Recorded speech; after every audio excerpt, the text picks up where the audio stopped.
ஒரு தலைவன் என்றால் கொள்கை இருக்கணும். திமுக கூட ஒரு கொள்கை இருக்கு, திராவிடம் என்கிற கொள்கை. அதிமுக கூட திராவிடத்துறை நீட்சி. சிபிஎம் ஒரு கொள்கை இருக்கு, பொது உடைமை. மக்கள் நீதி மையத்து கூட சென்ட்ரலிசம் கோட்பாடு இருக்கு. பிஜேபி கூட இந்துத்துவா என்கிற ஒரு கட்டமைப்பு இருக்கு. விஜய் கட்சியில யாராவது இருந்தா சொல்லுங்க.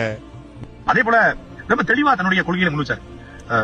செகுலரிசம், சோசியல் ஜஸ்டிஸ், இதுதான் என்னுடைய ஐடியாலஜி. சமூக நீதி, ஜனநாயக அரசியல், இதுதான் என்னுடைய ஐடியாலஜி. பெரியாரை ஏன் நான் கையில் எடுத்துக்கிறேன், ஏன் வேலுநாச்சியார் கையில் எடுத்துக்கிறேன், ஏன் அஞ்சலியம்மாள் கையில் எடுத்துக்கிறேன், ஏன் கர்மவீரர் காமராஜர் கையில் எடுத்துக்கிறேன், ஏன் அண்ணல் அம்பேத்கர் கையில் எடுத்துக்கிறேன் அப்படிங்கறத மிக தெளிவாக உடைச்சு பேசாரு.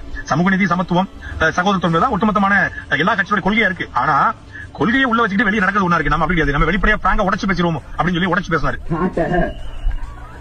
சாட்டை துறைமுறை எனக்கு என்னன்னு பாத்தீங்கன்னா, வாங்கிட்டான் தம்பி, பேமெண்ட் வாங்கிட்டான். அதுல மாற்றுக்கிறதே கிடையாது. அவங்க அண்ணனும் வாங்கிட்டாரு. மாப்பிள்ள சார போய் பாத்துட்டு வந்துட்டாங்க. அவருக்கு என்னென்ன பேமெண்ட் செட்டில்மெண்ட் ஆகணுமோ அத்தனையும் ஆயிடுச்சு.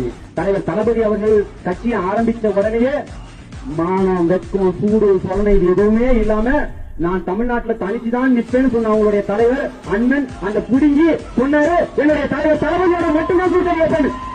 ஆனா தளபதி உங்களுக்கு திரும்பி கூட பாக்கல. இன்னைக்கு வரைக்கும் அவங்க எந்த மேடையிலுமே பேச வரா, எந்த மேடையிலுமே பேச.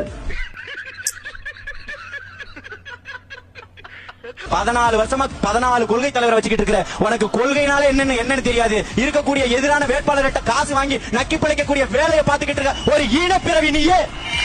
என்னுடைய தம்பிகளும் தங்கைகளும் பார்த்து நீங்க பேசுறீங்க.